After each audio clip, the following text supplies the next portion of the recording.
Good evening, everyone. Thanks very much for joining us tonight. I'm Tyler White here to bring you tonight's NASCAR updates.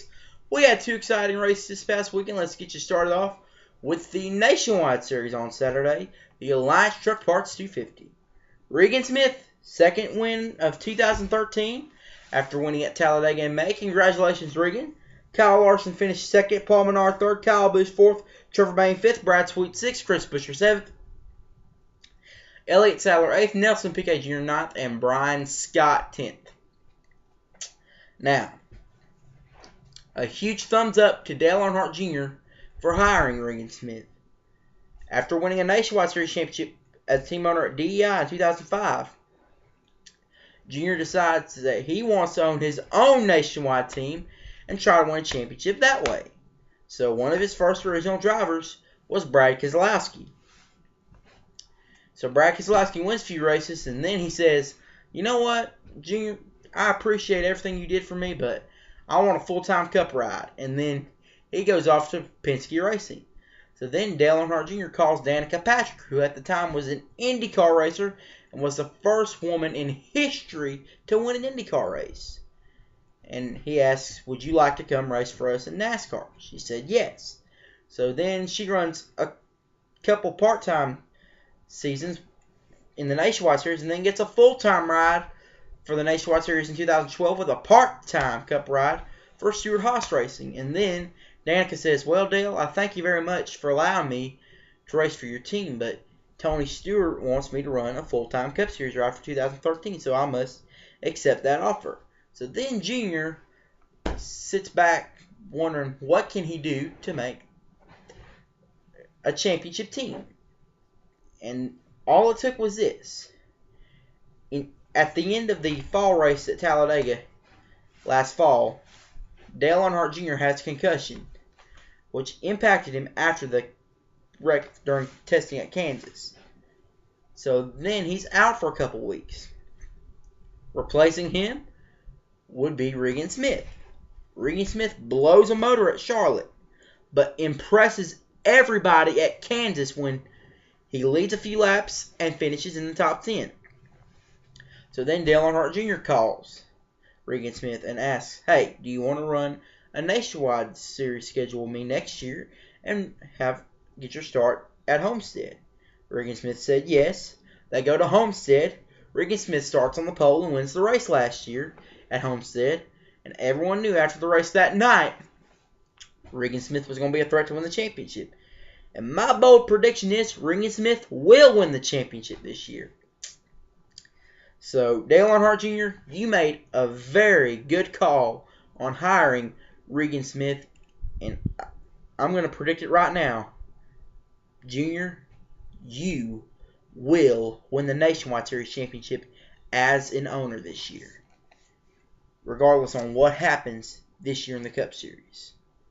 Here's a look now at the Nationwide Series points. Regan Smith, your points leader. Sam Hornish Jr. second.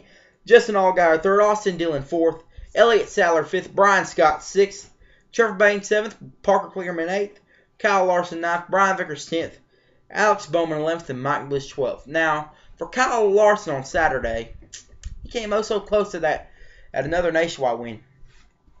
Everyone remembers Bristol when Kyle Busch edged him out by a few seconds. And almost the same thing happened at Michigan on Saturday. Now, he has had a truck win this year. He won at Rockingham. But he's slowly but surely knocking on the door for that first Nationwide Series win.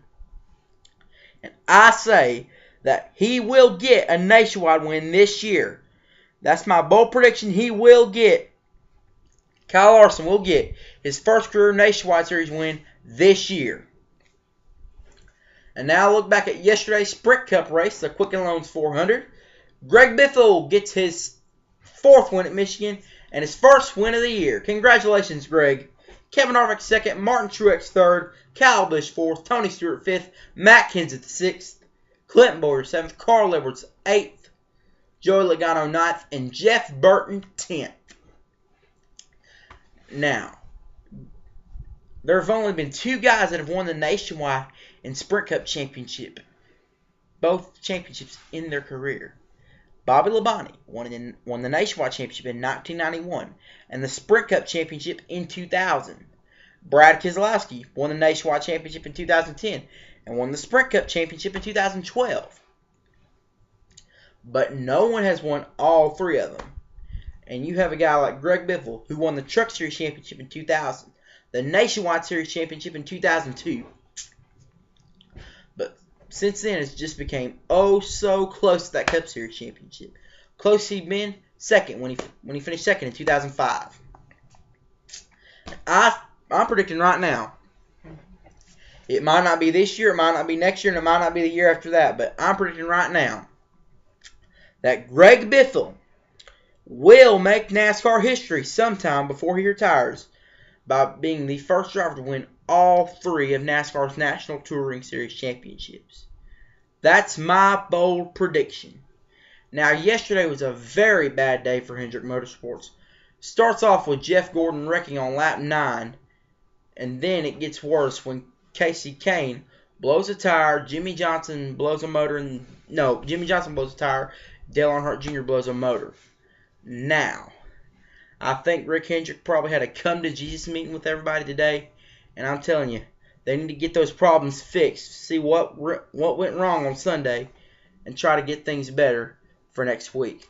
Now, for Jeff Gordon, that was really a loss he couldn't get on Sunday. I mean, he fell from 11th to 16th in points. We're going to get to the points in just a moment. Now, I believe Jeff can make the chase this year the same way he made last year. But if things don't start turning around, then Jeff Gordon needs to make some changes over there. And I spoke with a fan earlier today. He thinks the whole pit crew should leave. Jeff Gordon should get a new pit crew, a new crew chief. Something has to change over there if things don't turn around for the four-time champion. Here's a look now at the points. Jimmy Johnson, the points leader. Carl Edwards, second. Clinton Boyer, third. Kevin Harvick, fourth. Matt Kenseth, fifth. Kyle Busch, sixth. Dale Earnhardt Jr., seventh. Greg Biffle, eighth. Brad Keselowski, ninth. Tony Stewart, 10th. Paul Menard, 11th. And Casey Kane, 12th. Now, looking at these points right now, let's not rule out the favor that anyone could beat Jimmy Johnson. That's what everyone thought. No one could beat Jimmy Johnson last year. But someone did, and that was Brad Keselowski. He beat Jimmy Johnson last year. Now, the way Brad Keselowski beat Jimmy Johnson last year is what it's going to take for someone to beat Jimmy Johnson this year. So I'm saying don't rule out that Jimmy Johnson can win another championship, but also don't rule out that someone can beat him. And everyone's going to have to figure out to find a way how to beat Jimmy Johnson fast before Jimmy Johnson gets away with it.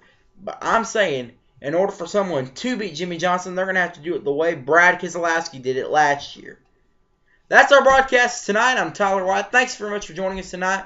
We got two exciting races this upcoming weekend. We're going road course racing, ladies and gentlemen. We got the Nationwide Series at Road America in Elkhart Lake, Wisconsin on Saturday. And we got the Sprint Cup Series racing at the Sonoma Raceway in California on Sunday. We're going to be here on Friday morning to get you ready for the racing weekend. We're going to have weather reports, plus a look back at the 2010 race at Sonoma, and we'll have more information from more breaking NASCAR news from this week. Until then, I'm Tyler White reminding you, for you to do unto others as you'd have them do unto you. Have a good night, everybody.